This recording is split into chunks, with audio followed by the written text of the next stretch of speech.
कोणत्याही राजकारणी व्यक्तीला त्याच्या मतदारसंघाचा नकाशा, तो आराखडा म्हणजे त्याचा सिलेबस आहे आणि मतदार यादी हे त्या सिलेबसचं पुस्तक आहे. मतदार यादीचा अभ्यास करत असताना धार्मिक, सामाजिक, जातीय हा संपूर्ण मतदार यादीचा त्याला अभ्यास असणं गरजेचं आहे.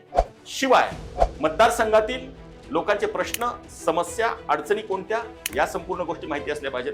आणि मतदारांमध्ये व्हरायटी म्हणून फक्त मतदार एकच नव्हे तर त्यामध्ये युवक आहेत, युवती आहेत, प्रौढ आहेत, महिला आहेत, वृद्ध, हे सर्व व्हरायटी आहेत. आणि यामध्ये या अनुषंगानं नेमकं मला काय करायचं आहे याचा संपूर्ण मतदार यादीचा अभ्यास असणं त्याला गरजेचं आहे.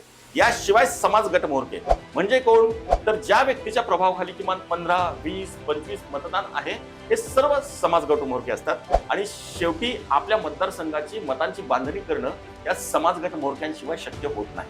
आणि म्हणून मतदार यादीचा अभ्यास नव्हे तर सूक्ष्म अभ्यास, स्टडी नव्हे तर मायक्रो स्टडी असणं अत्यंत गरजेचं आहे.